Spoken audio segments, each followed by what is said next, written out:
15 फरवरी 2018 को कांग्रेस पार्टी एक प्रेस वार्ता को संबोधित करती है और कहती है कि ये एबीजी शिपयार्ड की जांच हो, ये ऋषि अग्रवाल देश छोड़ के भाग जाएगा, इससे रिकवरी हो। आज से 4 साल पुरानी बात। 19 जून 2019 को बैंकिंग इंडस्ट्री जो उनके लोन देने वाले बैंक है, वो कह देते हैं ये एबीजी शिपयार्ड है, ये फ्रॉड है। कब कहा? 2019 को। 17 में एनसीएलटी, 18 में कांग्रेस पार्टी ने चेताया, 19 में बैंकों ने कह दिया कि ये फ्रॉड आदमी है और ये फ्रॉड किया इसने बैंकों के साथ। 8 नवंबर 2019 को भारतीय स्टेट बैंक ऑफ इंडिया एक रिटर्न कंप्लेंट देती है सीबीआई को कि इसके खिलाफ एफआईआर दायर की जाए। कब करी? 8 नवंबर 2019 को। सारे की कॉपीज भी आपको दे सकता हूं और मुहैया कराऊंगा मैं। डिस्पाइट इस लेटर के बावजूद सीबीआई ने कोई एक्शन नहीं लिया, कोई एफआईआर दर्ज नहीं कराई। एसबीआई ने कहा 2019 8 नवंबर को कि आप इस पे एफआईआर दर्ज करो, पर एसबीआई के सीबीआई खेलते रहे ऑफिस फाइल। फिर 25 अगस्त 2020 को, आज से 2 साल पहले, एसबीआई ने फिर एक कंप्लेंट लॉन्च करी सीबीआई में कि आप इस पे एफआईआर डालिए, ये नहीं तो भाग जाएगा ये पैसा लेके देश का। सीबीआई फिर भी खामोश, बिजी होगी, क्योंकि उस समय जो इलेक्शन चल रहे होंगे तो मान लो विपक्षी दलों के नेताओं पे छापे मारने, इन पे तो मारने नहीं है, इनको तो सेफ रूट देना है ताकि ये विदेशी सुदूर इलाकों में बस जाए जाके। 25 अगस्त की जो 2020 की सेकंड कंप्लेंट की जो सीबीआई को दी, उस पर कोई एक्शन नहीं हुआ। 7 फरवरी 2022, मतलब आज से 7 दिन पहले, आज 14 तारीख है, 7 दिन पहले सीबीआई आप 5 साल के डिले के बाद में एबीजी शिपयार्ड और ऋषि अग्रवाल पे चीटिंग फ्रॉड का केस दायर करती है, एफआईआर लिखती है under prevention of corruption act. अब इसमें 2-3 बातें और बताऊंगा, फिर हम आप सरकार से सवाल पूछेंगे। पहली बात तो ये एबीजी शिपयार्ड वही कंपनी है जिसको नरेंद्र मोदी जी जब गुजरात के मुख्यमंत्री थे तो 1400 स्क्वायर मीटर की जो जमीन थी वो 700 स्क्वायर मीटर में दी 2007 में, और 1 square metre, 100 square metre, 1000 square metre नहीं, 1,21,000 स्क्वायर मीटर जमीन 2007 को एबीजी शिपयार्ड को 1400 की जगह 700 में दी। ये भी सवाल मैंने नहीं पूछा, C&AG ने इस पे क्वेश्चन उठाया कि मोदी जी आपने 1400 स्क्वायर मीटर की जमीन अपने मित्रों को 700 स्क्वायर मीटर में, और वो भी 1 स्क्वायर मीटर नहीं, 1,21,000 स्क्वायर मीटर क्यों दी? ध्यान रहे, उसके बाद भी ये कहानी यही नहीं खत्म हुई। 2015 में गुजरात के दहेज में इसी कंपनी को 50 हेक्टेयर लैंड भी गुजरात सरकार द्वारा दी गई 2015 में। अब जब देश का सबसे बड़ा बैंकिंग फ्रॉड देश के सामने आ चुका है, जब सीबीआई ने 5 साल बाद एफआईआर लिख दी, जब एसबीआई की 2 कंप्लेंट के बाद भी सीबीआई 2 साल तक एफआईआर नहीं लिखी, पर अब लिख चुकी है, प्रधानमंत्री जी, वित्त मंत्री जी, आप चुप क्यों हैं? आप देश को ये क्यों नहीं बताते कि 22,842 करोड़ रुपए का फ्रॉड कैसे हुआ? क्योंकि ये छोटी रकम नहीं है आदरणीय साथियों। प्रतिदिन देश में फ्रॉड हुआ 195 करोड़ रुपए का, और प्रतिदिन मनरेगा का खर्चा है ना, वो भी इतना ही है। मतलब अगर ये फ्रॉड नहीं होते तो हमारा मनरेगा का बजट हम डबल कर सकते हैं, डबल से भी ज्यादा कई सालों में प्रतिदिन, क्योंकि 73,000 करोड़ का इस वर्ष का मनरेगा का बजट है, तो प्रतिदिन मनरेगा का देश का बजट है 200 करोड़ रुपया, और प्रतिदिन 195.5 करोड़ का फ्रॉड हो रहा है।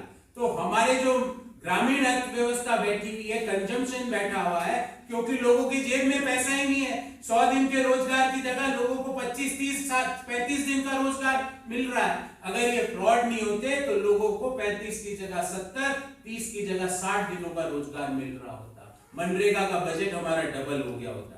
तो पहला सवाल तो हमारा ये है कि आदरणीय प्रधानमंत्री जी, आदरणीय वित्त मंत्री जी, आप चुप्पी क्यों साधे रखे? देश को क्यों नहीं बताते कि ये फ्रॉड आपके नाक के नीचे कैसे हुआ, कौन कौन लोग इसमें संलिप्त थे। दूसरा सवाल, अभी तक ऋषि अग्रवाल अरेस्ट क्यों नहीं हुआ? Why Rishi Agarwal is not arrested till date? Number 3, ऐसी भी सूचनाएं आ रही है कि वो कोई विदेशी लोकेशन पे ऑलरेडी जा चुका है, ऐसी सूचनाएं आ रही है। हम पूछना चाहते हैं आदरणीय प्रधानमंत्री जी से कि ऋषि अग्रवाल की सिटीजनशिप किस देश की है, देश को बताइए आप। और उसने कब, अगर वो इस देश का सिटीजन नहीं है तो कब उसने सिटीजनशिप चेंज करी? क्योंकि पिछले 5 साल से तो उसकी कंपनी का केस एनसीआरटी में चल रहा था। 4 साल पहले कांग्रेस ने आपको चेताया कि ये भगोड़ा देश के लोगों का पैसा लेके भाग जाएगा।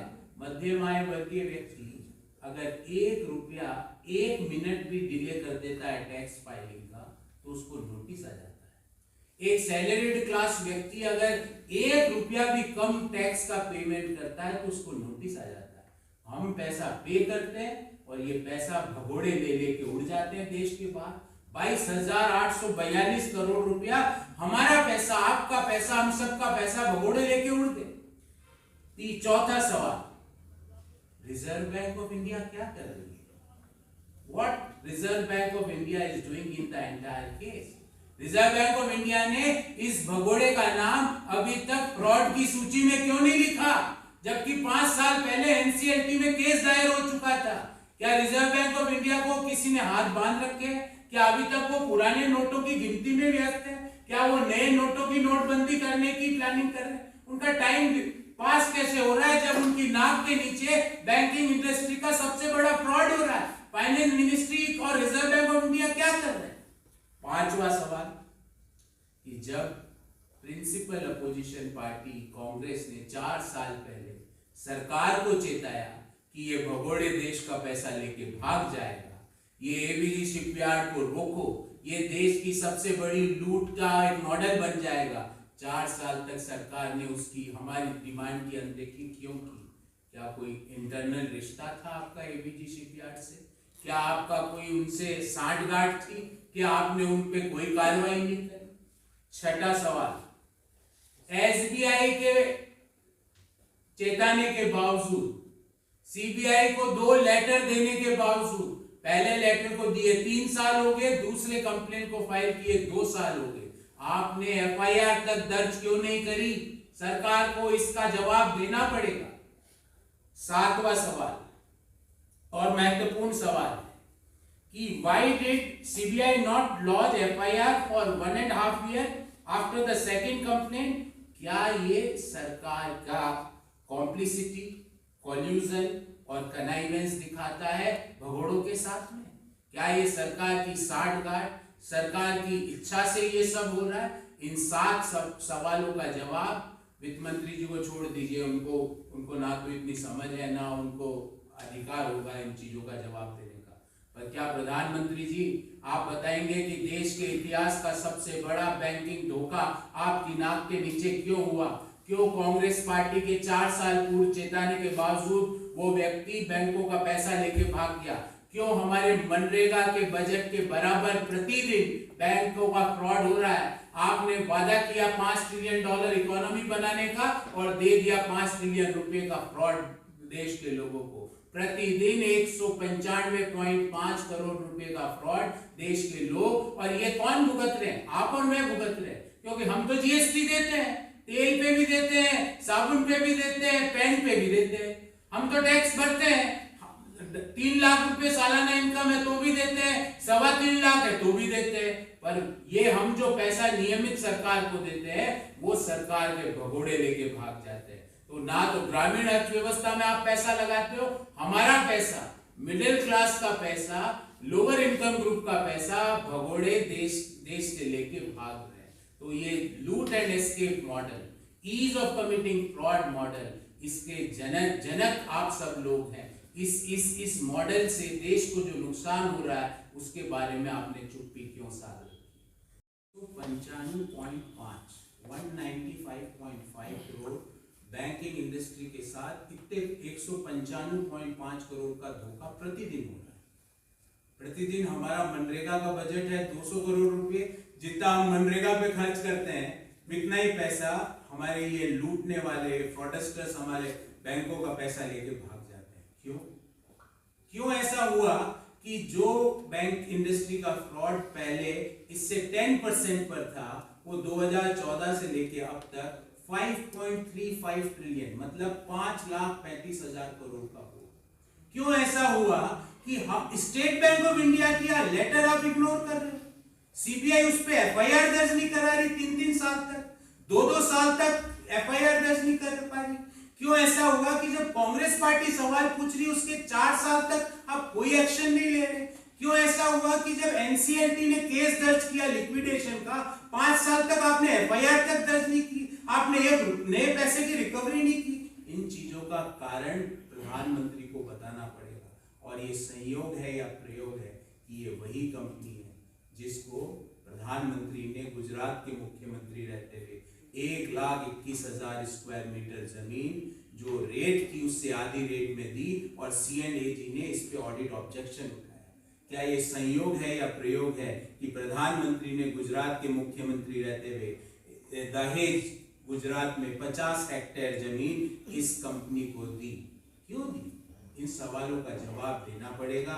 क्यों ये लिस्ट बढ़ती जा रही है? छोटे में मोदी से चालू हुए, हमारे मेहुल भाई पर आए, अमीर मोदी, निशल मोदी, ललित मोदी, चेतन संदेशरा, नितिन संदेशरा, माल्या, जतिन मेहता, और ये एक नए ऋषि अग्रवाल। ये सब क्यों प्रधानमंत्री जी से इनके निजी ताल्लुकात हैं? क्यों ये फ्रॉडस्टर्स, वो फ्रॉडस्टर्स, बड़े फ्रॉडस्टर्स वही हैं जिनके साथ प्रधानमंत्री जी की फोटोज हैं, जिनके साथ प्रधानमंत्री जी के पुराने रिश्ते हैं? क्यों ऐसा हो रहा है? इन सवालों का जवाब प्रधानमंत्री जी दीजिए, बाहर आके अपनी चुप्पी तोड़िए। ये मध्यम आय वर्गीय लोगों का पैसा है जो उन्होंने अपना डीए नहीं लेके आपको दिया था ताकि आप उससे अस्पताल बनाएं, और आपने जो उन लोगों का जो उनका डीए जो मार के जो पैसा इकट्ठा किया ना, वो फ्रॉडस्टर्स लेके भाग गए। जो आप और मैं अगर ये पानी की एक बोतल भी खरीदते हैं ना तो इस पे जीएसटी देते हैं, हम जीएसटी देते हैं और ये फ्रॉडस्टर्स हमारा जीएसटी लेके भाग जाते हैं। जो मनरेगा का पैसा मिलना चाहिए था उतना के उतना इन भगोड़े और धोखेबाज हमारा देश का पैसा लेके भाग गए। क्यों? इन सवालों का जवाब तो देना पड़ेगा।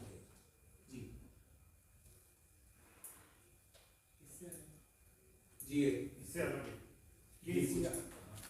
केसीआर ने कहा है कि सर्जिकल स्ट्राइक का सबूत मांगना गलत नहीं था। मैं इस बार अच्छा,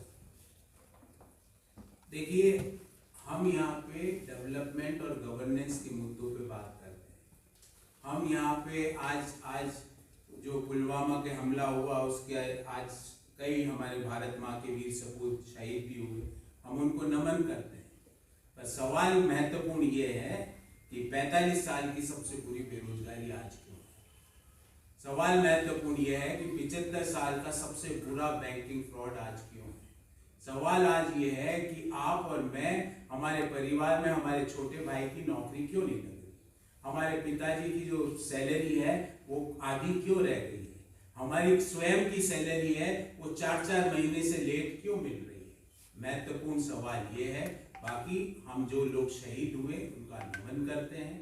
कई सवाल हैं उसमें, कई सवालों का जवाब सरकार ने नहीं दिया अभी तक, पर आज मुख्य मुद्दा है लोगों के विकास का मुद्दा।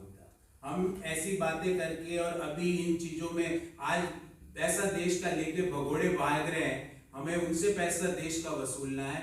आपका और मेरा टैक्स का पैसा, हम एक जोड़ी कपड़ा नहीं खरीद रहे हैं क्योंकि हम टैक्स दे रहे हैं, और हमारे एक जोड़ी कपड़ा नहीं खरीदने के कारण जो पैसा बच रहा है वो भगोड़े 22,842 करोड़ रुपए लेके चले गए।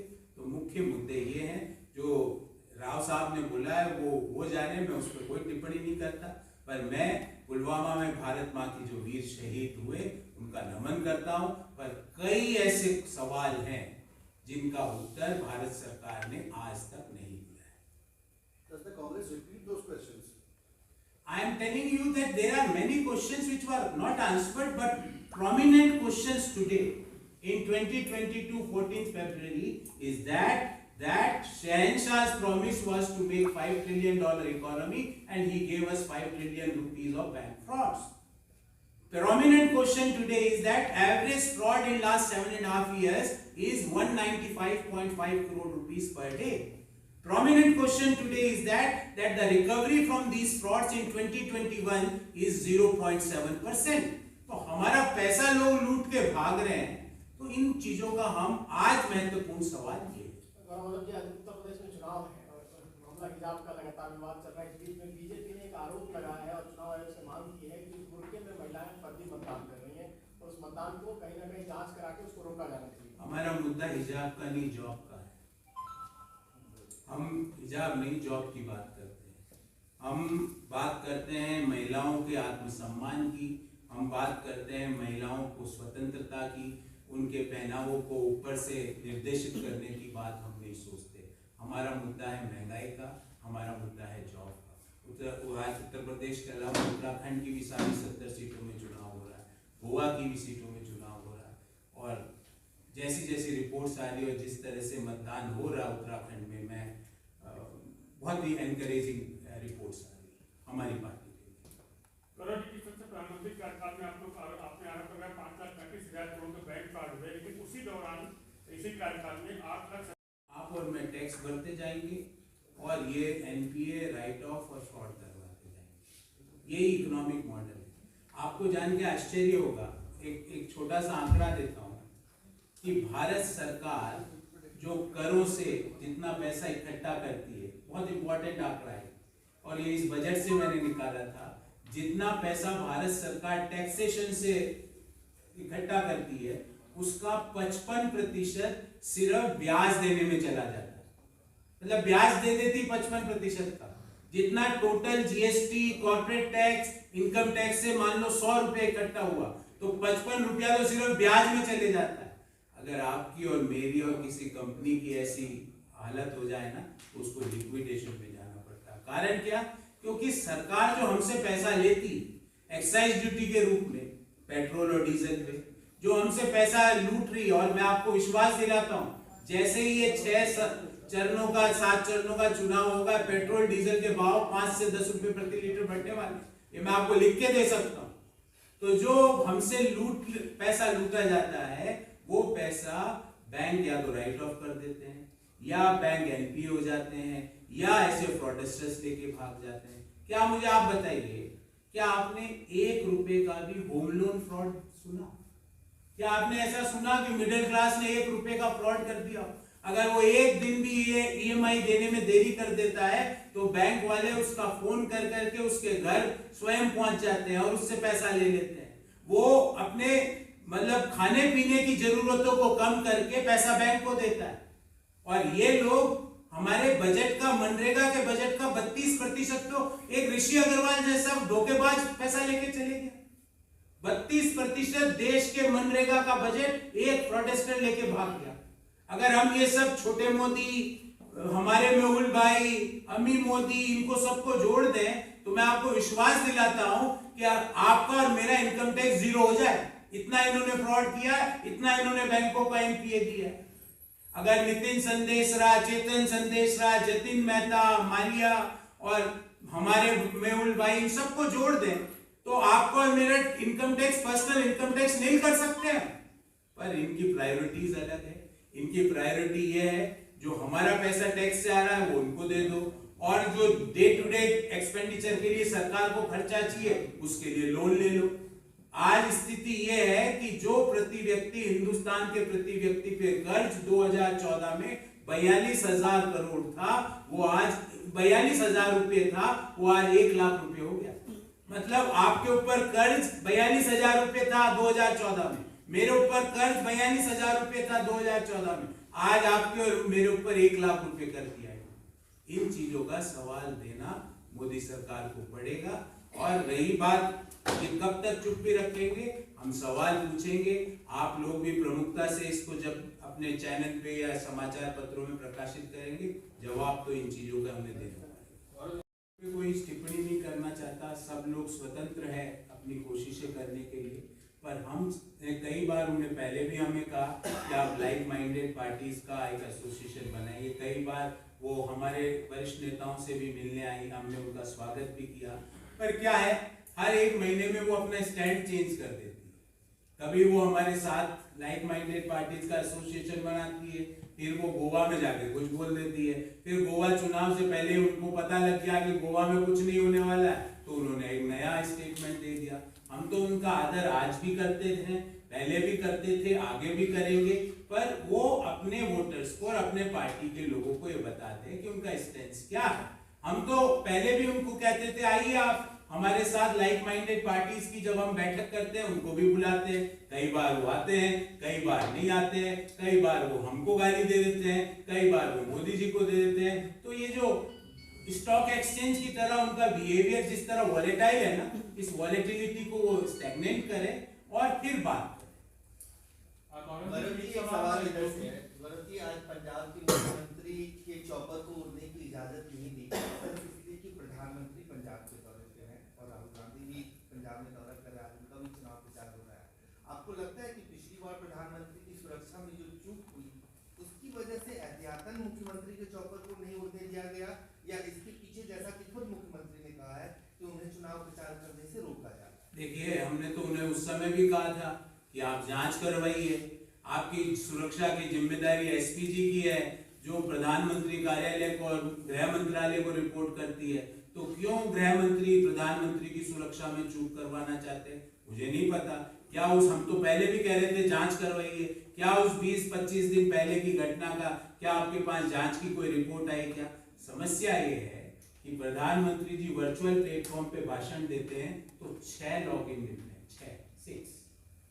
समस्या ये है कि प्रधान, और मैं नहीं कह रहा, मैं आपको फोटो भेज दूंगा, और जब 6 लोग इस लाइव देख रहे थे तो उन्होंने लाइव वो नंबर दिखाना बंद कर दिया। समस्या ये है कि प्रधानमंत्री जी जब पंजाब गए तो उस समय 500 लोग ही थे, तो अब इसमें चन्नी जी या सिद्धू जी या कांग्रेस पार्टी क्या करे? अब 500 बंदे आए उनको सुनने, तो हम क्या करें? जब उनको वर्चुअल रैली में सिर्फ 6 लोग ही सुनने आ रहे हैं, तो मैं और आप क्या करें? प्रधानमंत्री जी हम क्या करें, आप बताइए ना। और रही बात सुरक्षा की, हमने तो कहा आप जांच करवाइए, मुझे लगता है आपकी कमेटी कोई जांच कर रही होगी, क्यों गृह मंत्रालय, क्यों आप प्रधानमंत्री का कार्यालय आपकी सुरक्षा का ध्यान नहीं देते? क्योंकि एसपीजी तो सिर्फ सीधा आपको रिपोर्ट करती है। तो इस तरह की बातें ना करें, बात ये करें कि आपने पिछले 7.5 साल में लोगों के जीवन में क्या सकारात्मक प्रभाव डाला, आपने अपने वादों में आप क्या क्या करने में कामयाब रहे। मैं तो हमेशा, मैं पिछले 1-1.5 महीने से उत्तराखंड था, मैं रोज उनसे पूछता था कि 5 साल की एक उपलब्धि बस, नो नाइदर मोर नॉर लेस। और कई बार तो आप लोगों ने वहां पे उनसे पूछा, नहीं बता पाए। प्रधानमंत्री जी आप ये बताइए कि 7.5 साल के गवर्नेंस के मुद्दे पे बात कीजिए, विकास की बात कीजिए, विभाजन की नहीं, परफॉर्मेंस की बात कीजिए, पोलराइजेशन की नहीं, डेवलपमेंट की बात